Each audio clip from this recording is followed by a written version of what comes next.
మేడ్చల్ నియోజకవర్గ పరిధిలో కొర్రెములలో double bedroom ఇళ్ల పంపిణీ కార్యక్రమం జరిగింది। ఈ కార్యక్రమంలో మంత్రి తలసాని శ్రీనివాస్ యాదవ్ 720 మంది లబ్ధిదారులకు ఇళ్లను పంపిణీ చేశారు।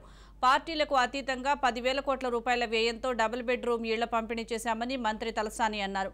పేదల సొంతింటి కలను నెరవేర్చిన ఘనత తెలంగాణ ప్రభుత్వానిదే అని, దేశంలో డబుల్ బెడ్రూమ్ ఇళ్లను ఉచితంగా ఇచ్చింది తెలంగాణ రాష్ట్రమేనని ఆయన తెలిపారు।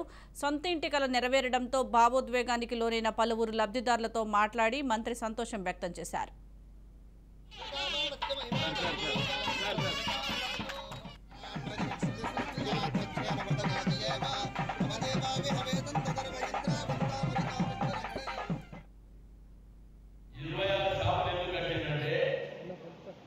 ఈ మొత్తం కాలనీ కట్టే ఒక కమిటీ వేస్తారు। ఆ కమిటీలో ఒక అధ్యక్షుడు, ఒక సెక్రటరీ, ఒక ట్రెజరర్ ఉంటారు। ఆ లోగో మీరందరూ వేస్తారు। ఈ 26 షాపులు కిరాయికి ఇస్తారు। కిరాయి కంటే కూరగాయలు గుంట పెట్టుకుంటారు, లేకపోతే పప్పుదాన్యాలు పెట్టుకుంటారు, ఎవరైనా షాపు పెట్టుకుంటారు।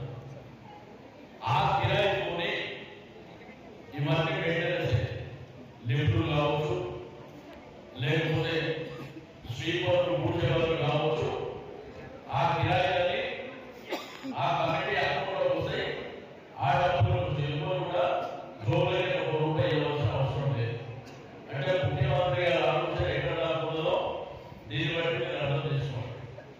రేపు మెయింటైన్ చేయాలన్నా కానీ చిన్న పని కాదు। ఊగేలో పెట్టుకోవాలి, లిఫ్ట్లో మంచి పెట్టుకోవాలి, ఈ